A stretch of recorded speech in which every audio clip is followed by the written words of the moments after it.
एक अमर प्रेम कहानी। ये कहानी है नील और आर्या की, जिनका प्यार समय और परिस्थितियों की कसौटियों पर कसा गया। नील एक प्रतिभाशाली चित्रकार था, जिसके हाथों में रंगों को मिलाने की जादूगरी थी। और आर्या एक मुक्त आत्मा, जिसने संगीत की मधुर धुनों में अपनी आत्मा को गढ़ा था।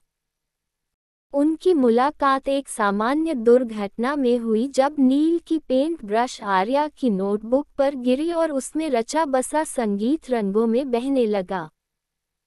प्यार ने धीरे धीरे अपने पंख पसारे और नील और आर्या ने साथ मिलकर संगीत और कला की एक नई दुनिया को जन्म दिया।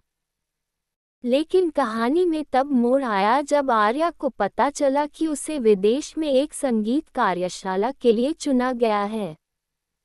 नील, जो अपने चित्रों में आर्या को ही चित्रित करता था, के लिए यह एक बड़ा धक्का था। वह जानता था कि आर्या का जाना उनके प्रेम की परीक्षा होगी। कई महीने बीत गए और आर्या ने विदेश में संगीत की अपनी शिक्षा को गहराई से अपनाया।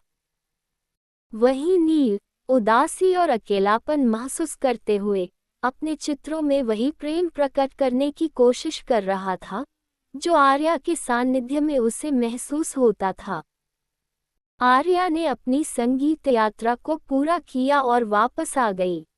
नील और आर्या का पुनर्मिलन हुआ, लेकिन कुछ बदल गया था। सांस्कृतिक मतभेद, आर्या के संगीत में बदलाव और नील के चित्रों में आई उदासी ने उनके प्यार को प्रभावित किया। फिर भी उनका प्यार कुछ इस तरह का था जो बाधाओं को मात देकर उभरा। एक दिन नील ने आर्या के सामने वह चित्र प्रस्तुत किया, जिसे उसने उसकी अनुपस्थिति में बनाया था।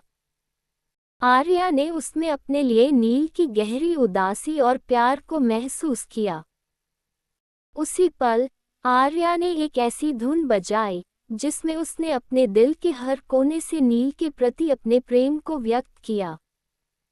संगीत और चित्रकला के माध्यम से उन्होंने एक संवाद स्थापित किया, जहां शब्दों की जरूरत नहीं पड़ी।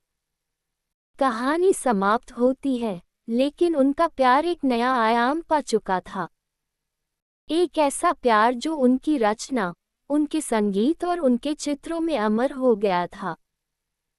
प्यार की अधूरी दास्तान, एक अमर प्रेम कहानी, केवल एक कहानी नहीं, एक एहसास है, जो प्रेमियों को प्रेरित करता है कि सच्चा प्यार कभी अधूरा नहीं होता, चाहे परिस्थितियां कैसी भी हो।